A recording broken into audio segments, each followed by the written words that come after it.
के इस कार्यालय के उद्घाटन कार्यक्रम में मंच पर विराजमान हमारे यशस्वी मुख्यमंत्री सम्माननीय बसवराव बोम्मई जी, हमारे प्रदेश के जुझारू और कर्मशील अध्यक्ष श्री नलिन कटील जी, हमारे कर्नाटक के सबसे वरिष्ठतम नेता हमारे पितामह सम्माननीय बीएस येडियुरप्पा जी, हमारे अरुण सिंह जी राज्यसभा में सदस्य और हमारे प्रभारी, मंच पर विराजमान हमारे मंत्रीगण, विधायकगण, सांसदगण, जिला के पदाधिकारी और यहां इतनी बड़ी संख्या में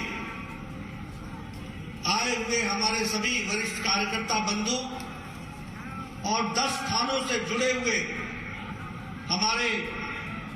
कई हमारे वरिष्ठ नेता हैं और यहां उपस्थित मीडिया के मेरे साथी, प्रिंट मीडिया, इलेक्ट्रॉनिक मीडिया के साथी, सबसे पहले तो आज के इस शुभ अवसर पर आप सबका हार्दिक अभिनंदन है, स्वागत है, यह मैं कहना चाहता हूं। साथ ही साथ जब मैं कोपल आया हूं तो निश्चित रूप से भगवान हनुमान को याद करना, अंजनी पुत्र अंजनैया के जन्म स्थान को मैं नमन करता हूं और उसे आशीर्वाद लेकर के अपनी बात करता हूं। हमें मालूम है कि यहां हनुमान भक्त, देशभक्त सभी यहां बैठे हैं। यह धरती जैनों की धरती भी कही गई है, महात्मा बुद्ध की धरती भी कही गई है। ऐसे पवित्र धरती को मैं नमन करता हूं और जब मैं यहां आया हूं तो मलेश्वरा मंदिर उनको भी नमन करता हूं और उसके साथ साथ यह धरती जो बहुत ही सांस्कृतिक दृष्टि से भरी हुई है, ऐसी पवित्र धरती को मैं नमन करता हूं। मैं यह भी कहना चाहता हूं कि आज 9 कार्यालयों का और एक कोपल के कार्यालय का उद्घाटन हुआ, उसी तरीके से 3 कार्यालय में शिलान्यास करने का योजना बना है। मैं ये जरूर कहना चाहूंगा कि यह हमारे लिए बहुत ही सौभाग्य की बात है कि आज भारतीय जनता पार्टी के कर्नाटक में 10 कार्यालय खुल रहे हैं और 3 कार्यालयों का शिलान्यास हुआ। मैं ये भी कहना चाहता हूं, अभी येडियुरप्पा जी ने याद दिलाया कि एक समय था कि रेस्ट हाउस और सर्किट हाउस में हमको बैठने कोई नहीं देता था और हमारे पास कार्यालय नाम की चीज नहीं थी। कार्यकर्ताओं के घर से हमारा कार्यालय चलता था। हमारी वह स्थिति थी जब कार्यकर्ताओं के लिए काम करने के लिए कार्यालय की व्यवस्था नहीं थी। लेकिन येडियुरप्पा जी जैसे कार्यकर्ताओं के 4 पीढ़ी के खप जाने के बाद आज ये सौभाग्य का दिन आया है कि एक साथ हम 10 कार्यालयों का निर्माण कर रहे हैं और 3 कार्यालयों का शुरुआत कर रहे हैं। मैं कर्नाटक के कार्यकर्ताओं को इसके लिए बधाई देता हूं और साथ ही साथ उनको शुभकामनाएं भी देता हूं कि आप इस कार्यालय का सदुपयोग करिएगा। मुझे याद है जब 2014 में प्रधानमंत्री मोदी जी बने थे तो उन्होंने कहा था कि हर जिले में हमारा कार्यालय होना चाहिए। अमित शाह जी ने इसको पूरा करने का प्रयास किया। मुझे खुशी है कि 296 कार्यालय बन करके तैयार हो गए और 210 कार्यालय मार्च महीने तक तैयार हो जाएंगे। 2023 के इस योजना के साथ हम चले। मित्रों, मैं यह भी आपसे कहना चाहता हूं कि यह अकेली भारतीय जनता पार्टी है जो राष्ट्र के विषयों पर राष्ट्रीयता से ओत प्रोत होकर के 1951 से 52 से भारतीय जनसंघ के समय से काम कर रही है। चाहे धारा 370 को समाप्त करना हो, कश्मीर में श्यामा प्रसाद मुखर्जी का बलिदान हो, चाहे गोवा का लिबरेशन मूवमेंट हो, फिर चाहे शिमला के पैक्ट में दादरा रोड के खिलाफ, पाकिस्तान के खिलाफ धरना देना हो, प्रदर्शन करना हो, या फिर लाल चौक पे तिरंगा फहराना हो, हर काम को किया है तो भारतीय जनता पार्टी ने किया है, ये हम गौरव के साथ कह सकते हैं। उसी तरीके से सभी धर्मों को बराबर से देखना, सभी समाज के लोगों को साथ लेकर के चलना, appeasement to none and justice to all, न्याय सबको मिलेगा, लेकिन किसी को भी खुशफहमी में, जिसे हम कहते हैं अपीसमेंट, वह करने का मौका नहीं दिया जाएगा। एक देश, एक राष्ट्र, एक प्रतिनिधि, एक सिटीजन, इस बात को लेकर के हम चलते हैं। और इसीलिए जब मैं ये सारी बातें कहता हूं तो मुझे खुशी है कि अगर शाहबानो केस का भी विरोध किया तो भारतीय जनता पार्टी ने किया, और राम जन्मभूमि बनाने का संकल्प लिया तो वह भी भारतीय जनता पार्टी ने उसको पूरा किया। और इसी तरीके से अगर हम देखें तो सभी क्षेत्र को, सभी जगहों को बराबर का स्थान देने का काम ट्रांसपेरेंट तरीके से करने का काम किया है तो भारतीय जनता पार्टी ने किया। मैं यहां यह भी कहना चाहता हूं कि हमारे लिए पार्टी परिवार है, हम सब परिवार की तरह रहते हैं, लेकिन दूसरे राजनीतिक दल में परिवार ही पार्टी बन गई है, यह भी हमको समझना चाहिए। उनके यहां परिवार ही पार्टी है और हमारे यहां पार्टी परिवार है, इसको भी हमको समझना चाहिए। आज मुझे यह भी खुशी है कि विश्व के पटल पर भारत आज G20 का अध्यक्षता कर रहा है। देश के 56 स्थानों में, आपके बंगलौर में, अन्य स्थानों में 200 मीटिंगें होंगी। ये दुनिया में भारत को दिखाने का मौका मिलेगा और भारत को दुनिया समझ सके, इस बात की भी चिंता करनी होगी। और इसीलिए मैं यह भी कहना चाहता हूं कि इस बात को ध्यान में रखते हुए हमें अपने पार्टी के कार्यकर्ता के रूप में जब दुनिया के लोग बंगलौर आए, जब दुनिया के लोग कर्नाटक के किसी स्थान पर आए, तो आपकी जिम्मेवारी बनती है अतिथि देवो भव, उनका आतिथ्य करना, उनको आतिथ्य को पूरा करना, यह भी आपकी जिम्मेवारी होगी।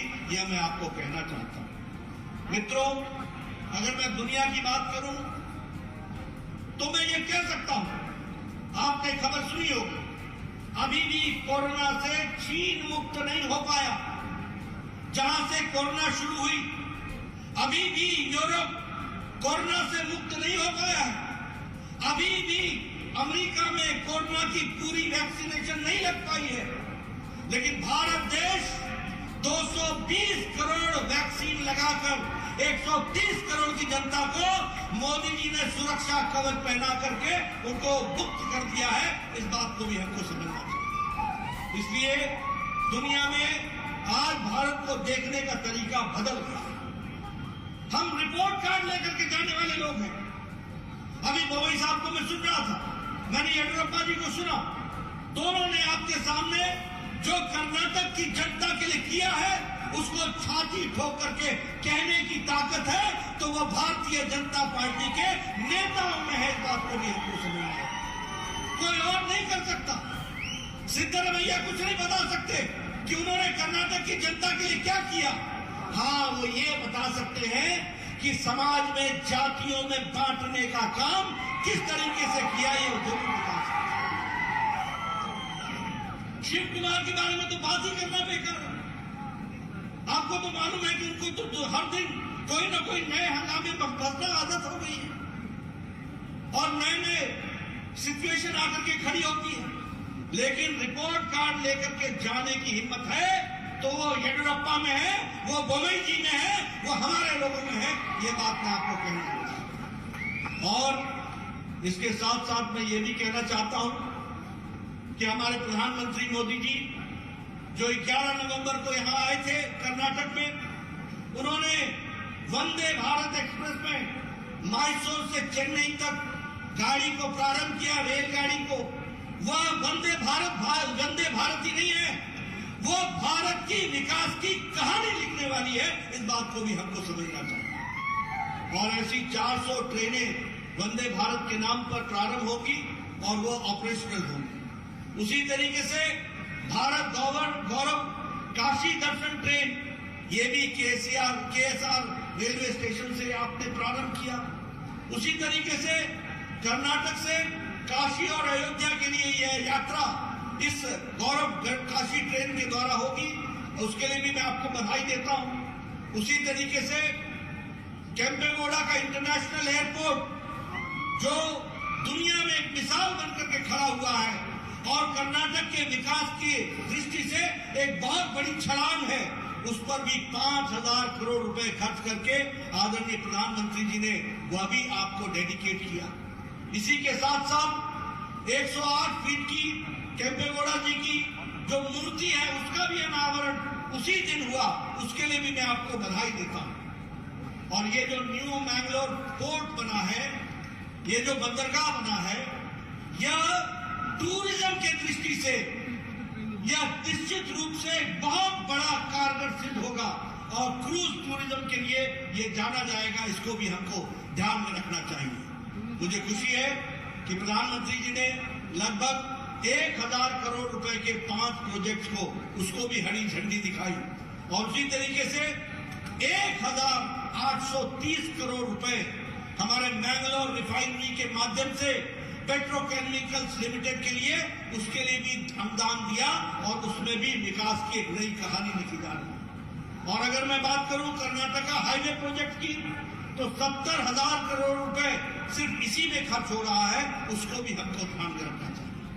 और मैं एक बात और बताना चाहता हूं, पिछले 5 साल में जो प्रधानमंत्री ग्रामीण सड़क योजना में जो सड़कें बनी है, उसकी किलोमीटर की लंबाई अगर जोड़ लें तो श्रीनगर से लेकर के बैंगलोर तक जितनी सड़क बनती है सीधे में, उतनी सड़क बैंगलोर के अंदर, कर्नाटक के अंदर ग्रामीण सड़क योजना के लिए बन गई है। ये भी हमको ध्यान रखना चाहिए। मित्रों, मैं यहां आपको यह भी बताना चाहता हूं, चर्चा मुंबई साहब ने उसकी की है, लेकिन मोदी जी के नेतृत्व में और यहां येडियुरप्पा जी के नेतृत्व में और बाद में मुंबई जी के नेतृत्व में जितना महिला का सम्मान बढ़ाया गया, जितना महिलाओं का सशक्तिकरण किया गया, उतना किसी भी सरकारों ने नहीं किया। आप देखिए, स्वच्छता अभियान के तहत करोड़ों टॉयलेट बनाए गए और करोड़ों मतलब 12 करोड़ से ज्यादा। इसका मतलब आप समझिए कि 12 करोड़ परिवार, 12 करोड़ बहनें, 12 करोड़ बच्चे अपने दैनिक नित्य के लिए घर से बाहर खेतों में जाया करते थे। कैसा भारत था? आज इस 12 करोड़ को बेचारी हमारी बहनें जो चुपचाप इस अन्याय को सहती थी, उनको इज्जत देने का काम किया तो नरेंद्र मोदी जी की सरकार ने दिया। यह मैं आपको बताना चाहता हूं। आज आयुष्मान भारत में और यहाँ के स्वास्थ्य सेवा में आज हर एक कोई इंश्योरेंस से कवर्ड है, हर एक के लिए हेल्थ कवर है। कहीं 5 लाख का हेल्थ कवर है, कहीं 2 लाख का हेल्थ कवर है। ये आयुष्मान भारत के माध्यम से आपको मिला है, इसके लिए भी मैं आपको बधाई देता हूं। आज जल जीवन मिशन में जिस तरीके से काम हो रहा है, घर घर नल इसको पहुंचाने की योजना हो रही है, इसको भी हमको ध्यान में रखना चाहिए। और अगर मैं उजाला योजना की बात करूं तो कर्नाटक में ही 2.5 करोड़ एलईडी बल्ब रिप्लेस हुए। 2.5 करोड़, यानी जीवन में ठीक ढंग से जीने के लिए कितनी जिम्मेवारीपूर्ण तरीके से सरकार ने काम किया है, इसको भी हमको ध्यान में रखना चाहिए। अगर मैं उज्ज्वला की बात करूं तो देश में 9 करोड़ सिलेंडर मिले और कर्नाटक में 33 लाख बहनों को सिलेंडर पहुंचाया गया, चूल्हा पहुंचाया गया, ताकि वो लकड़ी के चूल्हे से निजात पा सके। इस तरीके की व्यवस्था। और हमारे कर्नाटक की सरकार ने भी कोई कमी नहीं रखी है। हमारे किसान भाइयों के बच्चों के लिए, हमारे बुनकर भाइयों के बच्चों के लिए, हमारे फिशरमैन के लिए और उनके बच्चों के लिए चीफ मिनिस्टर रायता विद्या निधि के तहत उनको मजबूती प्रदान करने की जो आपने ताकत दी है, लगभग 7 लाख परिवार, 7 लाख फैमिली इससे फायदा उठाएंगे। इस बात को भी हमको समझना चाहिए। उसी तरीके से अगर मैं बात करूं कि सेकेंडरी एग्रीकल्चर डायरेक्टरेट है जो किसानों की इनकम को डबल करने की योजना बनाती है, तो वह भी योजना कर्नाटक में है। और सबसे बड़ी बात यह है कि कर्नाटक प्रदेश राष्ट्रीय शिक्षा नीति को धरती पर लागू करने वाली पहला राज्य है जिसने नेशनल एजुकेशन पॉलिसी को। मैं यह भी बनाना चाहता हूं कि ग्रीन फील्ड में जो एयरपोर्ट है उसके लिए, ग्रीन फील्ड एयरपोर्ट के लिए 186 करोड़ रुपए की सैंक्शन दे दी गई है और वह भी विकास किया जा रहा है। जहां तक हमारे बुनकर भाई हैं, जहां तक हमारे सविता समाज के लोग हैं, जहां हमारे ड्राइवर्स हैं, ऑटो ड्राइवर्स हैं, टैक्सी ड्राइवर्स हैं, हमारे प्रीस्ट हैं, हमारे जो पुजारी भाई हैं, उनको भी मदद देने का काम किया है तो वो कर्नाटक की सरकार ने किया है, बोमई साहब ने किया है। और मुझे खुशी है कि आप इनोवेशन इंडेक्स में देश में नंबर 1 पर खड़े हैं। इसके लिए भी मैं आपको बधाई देना चाहूंगा। मित्रों, ये कहना बड़ा आसान है लेकिन इसको करना बड़ा मुश्किल होता है। लेकिन उसको करने का काम हमारे आदरणीय बोमई साहब ने और शुरू में उसको हमारे येदियुरप्पा जी ने बहुत अच्छे तरीके से किया है। इसके लिए भी मैं उनको बधाई देता हूं और उसको हम आगे बढ़ाएंगे, इस बात को भी मैं आपको विश्वास दिलाता हूं। आप कार्यकर्ताओं से मेरा भी एक निवेदन है कि हमको लोगों के बीच में जाना है, लोगों को बताना है कि किस तरीके से भारतीय जनता पार्टी गांव, गरीब, वंचित, पीड़ित, शोषित, दलित, युवा, महिला, किसान, इनके लिए काम कर रही है, इनको आगे बढ़ाने का काम कर रही है। मित्रों, मैं आपको बताना चाहता हूं, सारे राजनीतिक दल सिवाय अपने परिवार को बनाने के बजाय, सिवाय अपने परिवार के साथ और पैसा कमाने के लिए, कमीशन करने के लिए, भ्रष्टाचार करने के लिए वो दिन रात काम कर रहे हैं। वहीं मोदी जी के नेतृत्व में नीचे तक बोमई साहब से लेकर के सब लोग दिन रात काम करते हुए जनता की सेवा में लगे हैं और जनता की तस्वीर और तकदीर बदलने के लिए लगे। मेरा आपसे निवेदन है कि हम सेवा भाव से, मन में संतुलन रख करके, संयम रख करके, समन्वय रख करके, सकारात्मक विचार रखते हुए, संवेदना रखते हुए और संवाद करते हुए हम आगे बढ़ें और सब लोगों को आगे ले जाने में अपना योगदान करें। मुझे अभी पता लगा कि कुछ दिनों पहले हमारे कांग्रेस के नेता राहुल गांधी कर्नाटक में भारत जोड़ो यात्रा पर आए हुए थे। हमारे मित्रों ने वहां पर उनका बहुत स्वागत किया। मेरे से भी पत्रकार बंधु ने पूछा कि ये भारत जोड़ो यात्रा पर आपको क्या कहते हैं। मैंने कहा ये भारत जोड़ो यात्रा नहीं है, ये भारत तोड़ो यात्रा है। और ये प्रायश्चित यात्रा है, क्योंकि इनके पूर्वजों ने भारत को तोड़ने में कोई कसर नहीं छोड़ी, कोई कसर नहीं छोड़ी। ये तो भारत की महान जनता है और भारतीय जनसंघ और भारतीय जनता पार्टी का तप है, जिसने देश को जोड़ने के लिए हर तरीके से प्रयास करके देश को मजबूत बनाया है। मैं उदाहरण के साथ बताना चाहता हूं, राहुल जी अपने परनाना से पूछना, आप तो क्या पूछ पाएंगे, लेकिन हां मैं पूछता हूं कि आपको मालूम है कि आपके परनाना ने धारा 370 लगा करके जम्मू कश्मीर को विशेष प्रावधान दे करके एक तरीके से देश से अलग करने का ही काम नहीं किया था क्या? आप जवाब दे सकते हैं? धारा 370 को समाप्त करने का काम किया तो भारत के यशस्वी प्रधानमंत्री नरेंद्र मोदी ने किया और जम्मू कश्मीर को भारत के संविधान में अभिन्न अंग बनाया। आप राहुल जी, आप जाते हैं जेएनयू में, जवाहरलाल नेहरू यूनिवर्सिटी में, और आप किसके साथ खड़े होते हैं? आप खड़े होते हैं उनके साथ जो नारे लगाते हैं, अफजल हम शर्मिंदा हैं, तेरे कातिल जिंदा है। ये अफजल कौन है? ये अफजल वो है जिसने पार्लियामेंट के अटैक का मास्टरमाइंड था। और कातिल कौन हो गया? कातिल हो गया सुप्रीम कोर्ट का जज जिसने उसको फांसी की सजा दी। भारत के राष्ट्रपति उस समय के प्रणब मुखर्जी, जिन्होंने कहा कि यह सजा फांसी की सही है, तो वो तो हो गए कातिल। और हम शर्मिंदा, यानी आप शर्मिंदा हैं। और दूसरी बात भी मैं कहना चाहता हूं कि भारत होंगे तेरे टुकड़े टुकड़े इंशाअल्लाह इंशाअल्लाह, ये कहने वाला व्यक्ति राहुल गांधी जब कर्नाटक में घूम रहे थे तो उनके साथ घूम रहा था, साथ चला हुआ था। ऐसे लोग भारत जोड़ेंगे कि तोड़ेंगे? बताइए, जोड़ेंगे क्या? जोड़ेंगे क्या? जो लोग उनके साथ चल रहे थे वो भारत को और कर्नाटक को कमजोर करने वाले लोग थे कि नहीं थे? थे कि नहीं थे? तो ये आप समझ लीजिए कि ये जोड़ने नहीं चले हैं, तोड़ने चले हैं। और जहां तक विकास की बात है, उससे ये कोसों दूर है। विकास नाम की चीज ये जानते नहीं है। ये सिर्फ एक ही बात जानते हैं कि कैसे हम सत्ता में बैठे और कैसे हम उसका उपयोग करते हुए अपना काम चलाए और अपने कमीशन कमाए। इससे ज्यादा कांग्रेस पार्टी नहीं सोचती। आप बताइए, यहां का भी इतिहास ऐसा है कि नहीं है?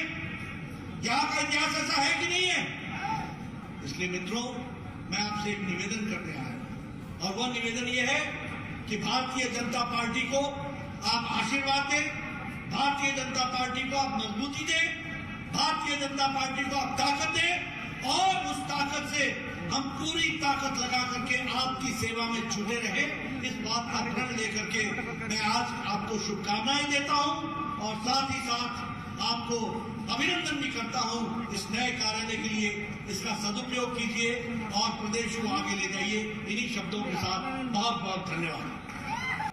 पद यात्रा के समाप्ति कार्यक्रम में मंच पर उपस्थित हमारे बहुत ही जुझारू और कर्मशील और संवेदनशील अध्यक्ष सम्माननीय श्री संजय बंडी जी,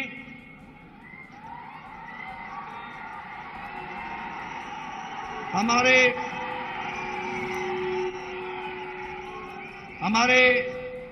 भारत सरकार में मंत्री श्री जी किशन रेड्डी जी, हमारे तरुण चुग जी, महामंत्री भारतीय जनता पार्टी, हमारे वरिष्ठ नेता और विधायक एटला राजेंद्र जी, हमारे विवेक वेंकट स्वामी जी जो पूर्व में सांसद रहे, किशन रेड्डी जी जिला अध्यक्ष, मनोहर रेड्डी जी यात्रा के प्रमुख, अरविंद मेनन जी सह प्रभारी, हमारे वरिष्ठ साथी श्री पी मुरलीधर राव जी, हमारे अरविंद धर्मपुरी जी, हमारे सुधाकर रेड्डी जी, हमारे सभी मंचासीन वरिष्ठ पदाधिकारी और कार्यकर्ता बंधु, और यहां इतनी बड़ी संख्या में आए हुए दूर दूर से हमारे सभी पार्टी के समर्थक, पार्टी के प्रेरक और पार्टी को उत्साह दिलाने वाले हमारे सज्जन वृंद, और मीडिया के मेरे साथी, प्रिंट मीडिया और इलेक्ट्रॉनिक मीडिया के मेरे साथी, आज मेरा ये सौभाग्य है कि मुझे इस प्रजा संग्राम पदयात्रा को के समाप्ति पर आने का सौभाग्य मिला है। सबसे पहले तो मैं भगवान श्री राजेश्वरी को नमन करता हूं और उनसे प्रेरणा लेकर के अपनी बात को प्रारंभ करता हूं। वहीं हमारे कोंडागट्टू हनुमान जी से भी प्रेरणा लेता हूं और उनका भी आशीर्वाद लेकर के अपनी बात को प्रारंभ करता हूं। सबसे पहले आप मुझे एक बात बताओ कि संजय बंडी जी को आपका सांसद चुनने पर आपको सही सांसद मिला कि नहीं मिला? मिला कि नहीं मिला? मैं पीछे से सुनना चाहता हूं। सांसद संजय बंडी आपको सही सांसद मिला कि नहीं? मित्रों, सबसे पहले तो मैं आपको बधाई देता हूं और धन्यवाद देता हूं कि आपने भारतीय जनता पार्टी के संजय बंडी जी को सांसद के रूप में चुना है। ये यात्रा उनके नेतृत्व में निकली है और मुझे खुशी है आपको बताते हुए कि 5 चरणों में 114 दिन की यह पद यात्रा रही है। 56 असेंबली कॉन्स्टिट्यूएंसीज को कवर करते हुए 1458 किलोमीटर पद यात्रा करते हुए आज हम करीमनगर में यहां इस यात्रा की समाप्ति कर रहे हैं। मित्रों, यह यात्रा रुकने वाली नहीं है, यह तो शुरुआत है।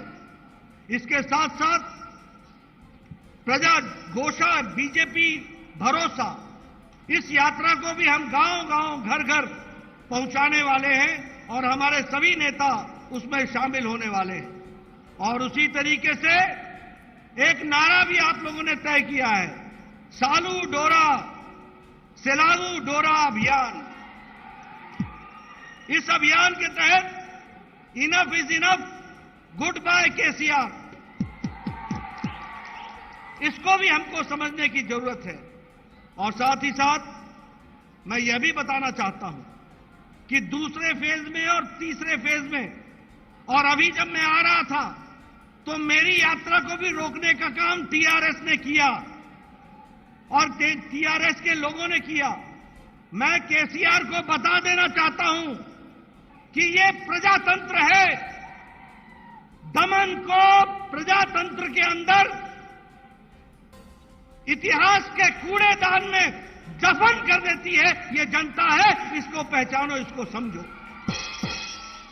और इसीलिए मैं ये कहना चाहता हूं कि पार्टी में इस यात्रा को निकालकर जो लोगों का जन आक्रोश था उसको लोगों के साथ मिलकर के समाज में, देश में, प्रजातंत्र में बताने का काम ये हमारी यात्रा ने किया है। और साथ ही साथ मैं ये भी बोलना चाहता हूं कि आज जब मैं यहां आया हूं तो एक तरफ भारत सरकार मोदी जी के नेतृत्व में चल रही है, जो आम गांव, गरीब, वंचित, पीड़ित, शोषित, दलित, महिला, किसान, युवा, इनको ताकत दे रही है। और वहीं केसीआर की सरकार भ्रष्टाचार, अनाचार, प्रजातंत्र का गला घोटने वाली और जनता विरोधी नीतियों के साथ वो यहां पर काम कर रही है। ऐसी सरकार को न रहने का अधिकार है, न काम को आगे बढ़ाने की दृष्टि से उन्होंने कोई काम किया है। अब समय आ गया है जब उनको गुड बाय कहा जाए, उनको आराम दिया जाए और हमारे लोगों को काम दिया जाए और सरकार को आगे बढ़ाने का इंतजाम किया जाए। मित्रों, अगर मैं समाज के सभी वर्गों की बात करूं, हम लोगों ने कहा सबका साथ, सबका विकास, सबका विश्वास, सबका प्रयास। कभी किसी ने सोचा था कि कोई आदिवासी महिला भारत की राष्ट्रपति बनेगी?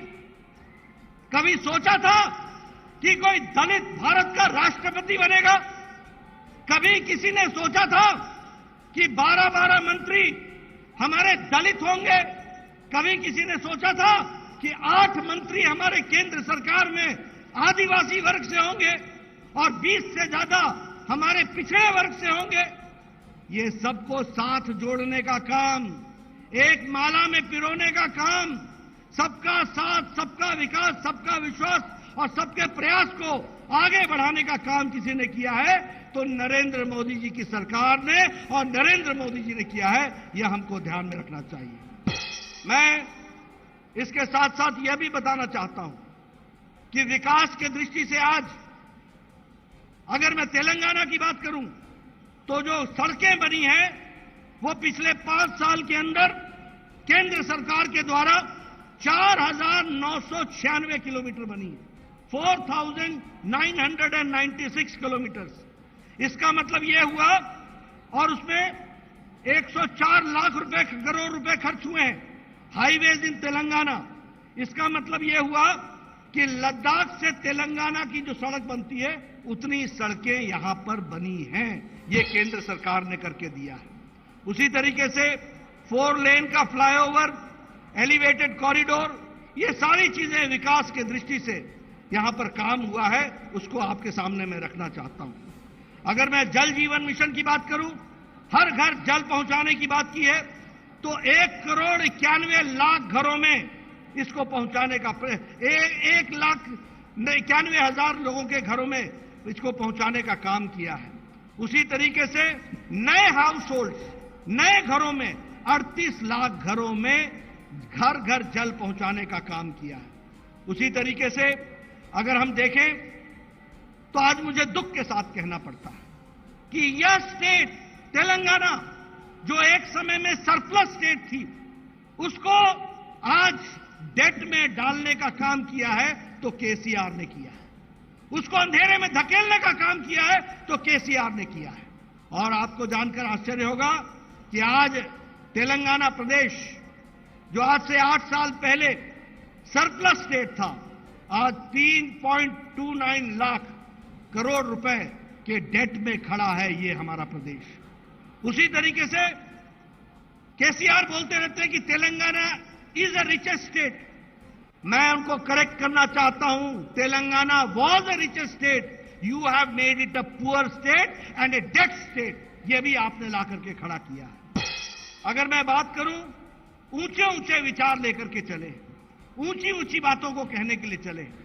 मैं कोशिश करूंगा, आपके तेलंगाना में कहावत है, उस कहावत को मैं तेलुगु में बताने का प्रयास करूंगा। पता नहीं मैं समझा पाऊंगा कि नहीं समझा पाऊंगा, लेकिन मैं कोशिश जरूर करूंगा। वो कहावत क्या है? उट्टी एगरा लेनम्मा स्वर्गनिकी एगुरा दामू आनू कुंडी। यानी छत पर हांडी टांगने की जगह नहीं और सपने आसमान के देखने लगे हो, यह है केसीआर का काम। ऐसे लोगों को रहने देना है क्या? ये कुछ आपका भला कर सकेंगे क्या? बताओ मेरे को, भला कर सकेंगे क्या? मित्रों, आज अच्छा नहीं लगता है कहते हुए। ठीक है, केसीआर साहब को गुस्सा आता होगा, लेकिन आखिर एजेंसीज को उनकी बेटी को पूछताछ के लिए बुलाना क्यों पड़ रहा है? क्या कारण है? कौन सी ऐसी चीज है? भ्रष्टाचार में आकंठ डूबे हुए, और उम्मीद क्या लगाई है? भारतम राज्य समिति, अब भारत की राज्य समिति बनेगी, तेलंगाना की राज्य समिति नहीं रह गई है। और मैं तो ये कहूंगा कि टीआरएस से बीआरएस और बीआरएस से आने वाले समय में वीआरएस, वॉलंटरी रिटायरमेंट हो जाने वाली है। वीआरएस लेने वाले, वॉलंटरी रिटायरमेंट स्कीम को लेंगे। उसी तरीके से अगर दुबाका में हमारी जीत होती है, अगर हमारी हुजूराबाद में जीत होती है, तो आने वाले समय में विधानसभा के चुनाव में आप भारतीय जनता पार्टी का समर्थन करेंगे, ये मेरा पूरा विश्वास है। मैं यहां यह भी बात कहना चाहता हूं, आपका ज्यादा समय नहीं लूंगा, मुझे आने में देर हुई है, मैं जानता हूं, लेकिन मैं आपको बताना चाहूंगा, एक समय में केसीआर कहते थे कि हम प्रजातांत्रिक तरीके से तेलंगाना को चलाएंगे। ये भी कहते थे कि मैं दलित को मुख्यमंत्री बनाऊंगा। बोलते थे कि नहीं बोलते थे? अब उनको बेटा, दामाद, बेटी के सिवाय कोई नहीं दिखता, और कोई नहीं दिखता। और ये प्रजातंत्र के बारे में बोलने वाले व्यक्ति आज पारिवारिक डायनेस्टिक रूल के तरफ जाने की कोशिश कर रहे हैं, परिवारवाद फैला रहे हैं। उसी तरीके से अगर मैं भ्रष्टाचार की बात करूं, तो मैक्रो लेवल पर लूट का काम केसी चंद्रशेखर राव ने लिया हुआ है, केशव चंद्रशेखर राव ने लिया हुआ है। और छोटे स्तर पर, माइक्रो स्तर पर इनके मंत्री और इनके एमएलए ने लूट का काम ले रखा है। मैं ठीक बोल रहा हूं कि नहीं बोल रहा हूं? मैं सच बोल रहा हूं कि नहीं बोल रहा हूं? मैं सच बोल रहा हूं कि नहीं? मित्रों, ये इनका हाल चाल हो गया है। और अगर मैं कहूं तो इन्होंने धोखा दिया जनता को और धोखा दिया उन लोगों को जिन्होंने तेलंगाना बनाने में अपने आप को आहूत कर लिया, शहीद हो गए, उनको भी इन्होंने धोखा दिया है। और आजकल मुझे पता चला है कि आजकल लैंड रेवेन्यू में दरानी पोर्टल चला है। दरानी पोर्टल है। यह तो लूट का कारण बन गया है। ये टीआरएस के लोगों को लूट का तरीका बन गया है। उसको भी हमको ध्यान में रखना होगा और उसको भी ध्यान में रख करके आगे समझना पड़ेगा। जहां तक लोकल बॉडीज का सवाल है, वहां भी उन्होंने किसी तरीके से कोई भी काम नहीं किया और साथ ही साथ आर्थिक रूप से भी समस्या क्रिएट करने का काम किया है। और उसमें भी अगर 42,000 करोड़ रुपए का बजट ये मिला है तो यह भी मिला है केंद्र सरकार के द्वारा, और इस तरीके की बात को भी हमको ध्यान में रखना चाहिए। अगर मैं लिबरेशन डे की बात करूं, 17 सितंबर को केसीआर नहीं चाहते कि लिबरेशन डे हो, क्योंकि ओवैसी के साथ संबंध बना के रखते हैं। और ऐसे लोग क्यों चाहेंगे कि लिबरेशन डे बने? लेकिन हां, हम जानते हैं तेलंगाना का इतिहास, हम जानते हैं रजाकार की क्रूरता, हम जानते हैं किस तरीके से उन्होंने समाज को बांटने का प्रयास किया है। और हम यह भूलने वाले नहीं हैं कि किस तरीके से हमारी भारत की जनता ने इन रजाकारों का मुकाबला भी किया और देश की आजादी के लिए भी अपने आप को जोड़ा है। ऐसे में लिबरेशन डे हम 17 तारीख को सितंबर को मनाने का, जिसको हमारे गृह मंत्री अमित शाह जी ने शुरू किया है, उसको और जोर शोर से मनाएंगे और देश के दृष्टि से उसको आगे बढ़ाएंगे। ये मैं जरूर कहना चाहता हूं। मित्रों, वो यादें भूल गए। 2 बेडरूम बनाऊंगा, अपने तो फार्म हाउस बना के बैठ गए और गरीबों को 2 बेडरूम से भी बेनसीब कर दिया, वह भी उनसे छीन लिया। उन्होंने कहा था कि हम 1 टाइम लोन वेवर करेंगे फार्मर्स का, अभी भी किसान इंतजार कर रहे हैं। उन्होंने कहा था कि 2 एकड़ लैंड एससी को और 3 एकड़ लैंड एसटी को देंगे। हमारे एससी भाई और एसटी भाई भी इंतजार कर रहे हैं। और स्टाइपेंड के लिए युवाओं को एक बड़ा अच्छा फिगर बताया था, 3,016 रुपीज पर मंथ। ये 16 रुपए क्यों जोड़े थे मेरे को आज तक समझ नहीं आया। ये क्यों जोड़े थे मेरे समझ में नहीं आया। ऐसा लगता था जैसे एकदम जोड़ करके निकाला हो और 16 रुपए तेरे बनते हैं तो 3,016 रुपए हम तुमको देंगे। आज भी बेचारा युवा इंतजार कर रहा है उस 3,016 रुपए के लिए, वह भी हमको ध्यान में रखना चाहिए। कहा था केजी से पीजी तक हम पढ़ाई करने की व्यवस्था करेंगे, उसका भी क्या किया वो भी आप सबके ध्यान में है। वेलनेस सेंटर्स का नाम बदल करके बस्ती दवाखाना कर दिया। हम केंद्र सरकार की योजना 1,50,000 देश में हम वेलनेस सेंटर बना रहे हैं और उस वेलनेस सेंटर में 1,50,000 में बड़ी संख्या में तेलंगाना में भी बन रहा है, लेकिन उसका नाम बदल करके बस्ती दवाखाना।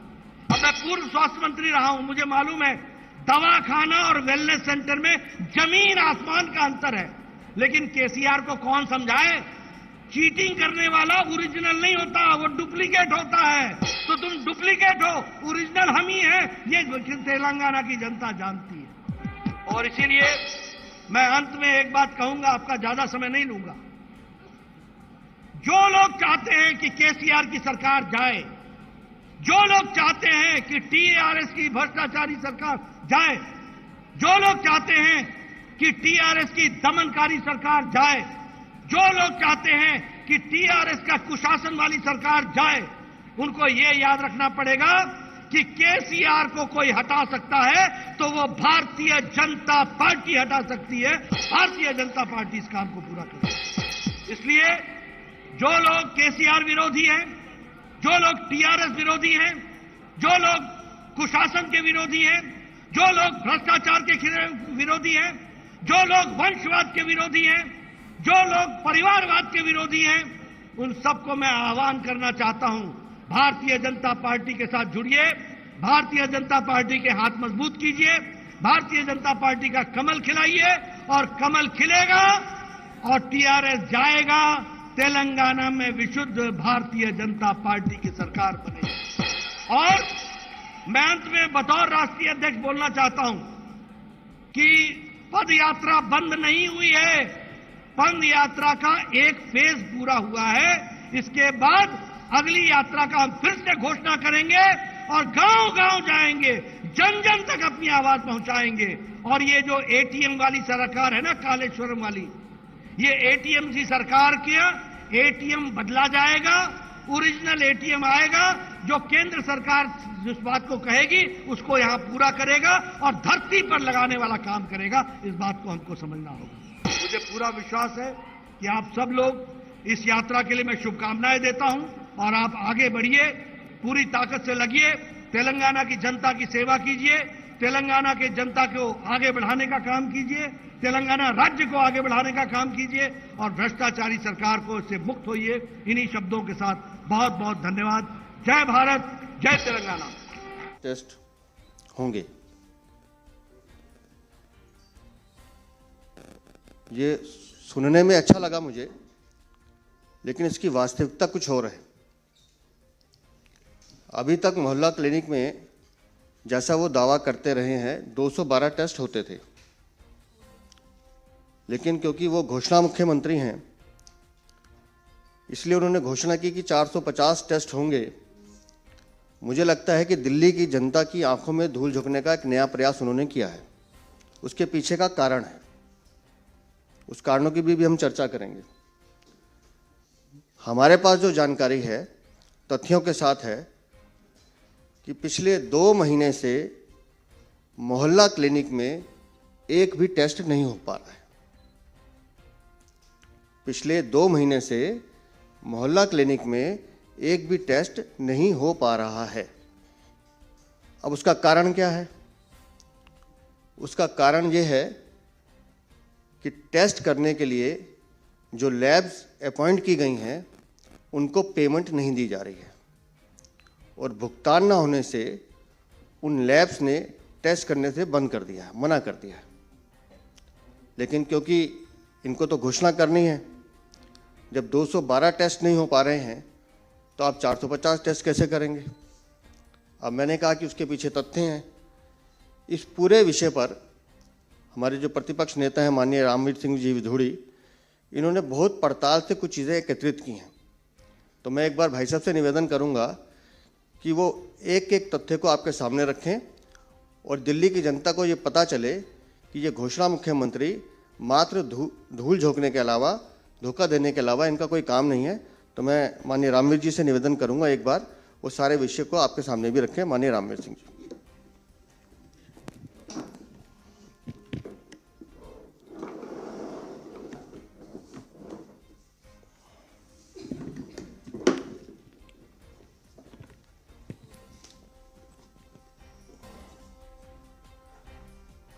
दिल्ली प्रदेश भारतीय जनता पार्टी के कार्यकारी अध्यक्ष आदरणीय श्री वीरेंद्र सचदेवा जी, पार्टी के दिल्ली प्रदेश के प्रवक्ता आदरणीय श्री प्रवीण शंकर कपूर जी, हमारे दूसरे साथी श्री विक्रम जी, मीडिया के सभी सम्मानित साथियों, आप सभी को मेरा नमस्कार।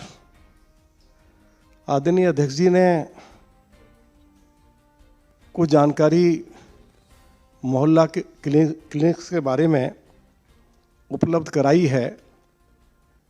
मैं आज दिल्ली के मुख्यमंत्री अरविंद केजरीवाल से पूछना चाहता हूं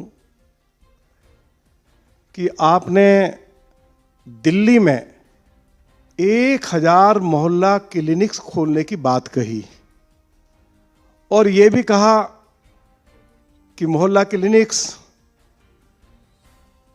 वर्ल्ड क्लास होंगी। श्री मनीष सिसोदिया ने असेंबली में ये जानकारी दी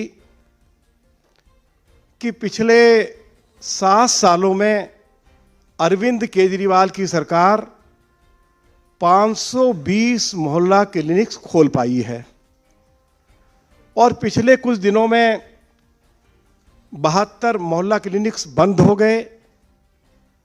आज 448 मोहल्ला क्लिनिक्स चल रहे हैं। अध्यक्ष जी ने बिल्कुल ठीक कहा कि अभी हाल ही में दिल्ली के मुख्यमंत्री अरविंद केजरीवाल ने ये घोषणा की कि मोहल्ला क्लिनिक्स में 448 टेस्ट होंगे और ये भी कहा गया कि अभी 212 टेस्ट हो रहे हैं। अध्यक्ष जी ने यह भी आपको बताया है कि पिछले 2 महीने से मोहल्ला क्लिनिक्स में टेस्ट बंद हैं। इसके अलावा आप देखिए कि मोहल्ला क्लिनिक्स में डॉक्टर और जो बाकी स्टाफ है पिछले 3 महीने से उनका वेतन नहीं दिया गया है। और आपको जानकर हैरानी होगी और आज हम अरविंद केजरीवाल से पूछना चाहते हैं कि मोहल्ला क्लिनिक में जो सफाई कर्मचारी कार्य करता है उसकी सैलरी केवल 2000 रुपया है और पिछले 3 महीने से सफाई कर्मचारी को 2000 रुपया जो उसका वेतन है वह भी नहीं दिया जा रहा है। अरविंद केजरीवाल तो कहते हैं कि हम दिल्ली में सभी, चाहे वो सरकारी कर्मचारी हैं चाहे वो प्राइवेट कर्मचारी हैं, उन सभी को 18,000 रुपया हर महीने न्यूनतम वेतन उपलब्ध करा रहे हैं। तो अरविंद केजरीवाल बताएं कि मोहल्ला क्लिनिक्स में केवल सफाई कर्मचारियों को आप 2000 रुपया वेतन दे रहे हैं और वह भी 3 महीने से उनको उपलब्ध नहीं करवाया जा रहा है। अरविंद केजरीवाल इस बात का जवाब दें। मैं उनसे आज यह जवाब भी मांगना चाहता हूं कि 700 रुपया प्रति महीना वाईफाई के लिए, 2500 रुपया राउटर के लिए, 1000 रुपया हर महीने पानी, स्टेशनरी, प्रिंटर, कॉटेज का ऊपर खर्चा आता है और डॉक्टर्स को यह कहा गया कि यह पैसा अपनी जेब से देंगे, सरकार उनको यह पैसा लौटा देगी। लेकिन पिछले 7 महीने से डॉक्टर्स ने अपनी जेब से पैसा दिया है लेकिन सरकार ने डॉक्टर्स को पिछले 7 महीने से यह पैसा नहीं लौटाया है। डॉक्टर्स ने जो टैब खरीदा है उसकी कीमत लगभग 15,000 रुपया है, वह पैसा भी डॉक्टर्स को नहीं दिया गया है। अरविंद केजरीवाल को इस बात का जवाब देना पड़ेगा। सारी मोहल्ला क्लिनिक्स में आप जाइए, जब लोग वहां जाते हैं तो डॉक्टर्स के साथ उनका झगड़ा हो रहा है क्योंकि मोहल्ला क्लिनिक्स में ना दवाई है, ना टेस्ट हो पा रहा है, ना साफ सफाई की कोई व्यवस्था है और जो डॉक्टर या जो दूसरा अन्य स्टाफ है वह ड्यूटी पे इसलिए नहीं आ रहा है कि उनको सैलरी नहीं दी जा रही है। यदि डॉक्टर मोहल्ला क्लिनिक में है तो उसके साथ लोग झगड़ा कर रहे हैं। अरविंद केजरीवाल से आज हम सवाल कर रहे हैं कि आप 448 टेस्ट कराने की बात कर रहे हैं लेकिन मोहल्ला क्लिनिक्स में पिछले 2 महीने से अगर एक भी टेस्ट हुआ है या 3 महीने से आपने किसी डॉक्टर या जो बाकी स्टाफ की सैलरी दी है या जो एलिगेशन आज अध्यक्ष जी की उपस्थिति में हम मीडिया के समक्ष लगा रहे हैं, मैं अरविंद केजरीवाल से जरूर यह उम्मीद करूंगा कि वो जरूर हमारे इन आरोपों का जवाब दें। अरविंद केजरीवाल झूठ बोलना बंद करें। उन्होंने दिल्ली सरकार को पूरी तरह से कंगाल बना दिया है। उनके पास अपने सरकारी कर्मचारियों को, अधिकारियों को वेतन देने के लिए भी पैसा बचा नहीं है। हम बार बार कह चुके हैं कि 58,000 करोड़ रुपए का घाटा जल बोर्ड में है, कई हजार करोड़ रुपए का घाटा डीटीसी में है। अरविंद केजरीवाल ने दिल्ली सरकार को पूरी तरह से कंगाल बना दिया है और आज हमने जिस मोहल्ला क्लिनिक्स के बारे में वो ये कहते थे कि ये वर्ल्ड क्लास मोहल्ला क्लिनिक्स हैं, उनकी चर्चा आपके सामने की है। आप जरूर अरविंद केजरीवाल या उनके हेल्थ मिनिस्टर से जरूर जवाब मांगेंगे। बहुत बहुत धन्यवाद। Any questions?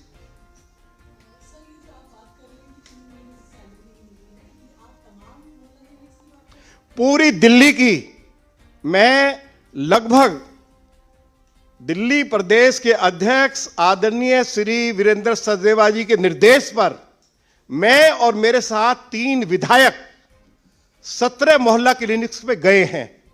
हमने डॉक्टर से बात की है, बाकी स्टाफ से बात की है और उसकी रिकॉर्डिंग हमारे पास है। जो कुछ आज अध्यक्ष जी ने कहा है या being a leader of opposition मैंने कहा है, अगर हमारे किसी आरोप में कहीं आपको कोई शक शुबा है तो जरूर आप इसकी जानकारी दिल्ली के मुख्यमंत्री से जरूर लें। सर, आपने ये भी कहा कि टेस्ट भी कोई नहीं हुआ 3 महीने से। 2 महीने की बात कही है। 2 महीने से कोई हाँ, 2 महीने से टेस्ट कहां से होगा? जो लैब्स इन्होंने जहां ये टेस्ट करवाते थे, प्राइवेट लैब्स, उनका पैसा ही नहीं दिया तो उन्होंने टेस्ट करने से मना कर दिया है। ये बात अध्यक्ष जी ने कही है। नहीं, अब टोटल अमाउंट तो सरकार बताएगी। सरकार बताएगी कि पिछले 2 महीने से जिन मोहल्ला क्लिनिक्स के बारे में आप कहते हैं वर्ल्ड क्लास मोहल्ला क्लिनिक्स हैं, उनमें टेस्ट क्यों नहीं हो रहे हैं, उनमें दवाई उपलब्ध क्यों नहीं कराई जा रही है, डॉक्टर्स और बाकी स्टाफ को सैलरी क्यों नहीं दी जा रही है, और सफाई कर्मचारी को आप केवल 2000 रुपए वेतन दे रहे हैं। इससे बड़ा अपमान सफाई कर्मचारियों का और देश की धरती पर दूसरा उदाहरण हमको नहीं मिल सकता है। जी देखिए, अब सरकार ही बताएगी ना, आप पूछ लीजिए। हमने बताया है कि 2 महीने से टेस्ट नहीं हो रहे हैं और क्यों नहीं हो रहे हैं उसका कारण भी आदरणीय अध्यक्ष जी ने बताया है। तो कुछ अरविंद केजरीवाल जी से या उनके हेल्थ मिनिस्टर से भी कुछ जानकारी उनके लिए हम छोड़ देते हैं।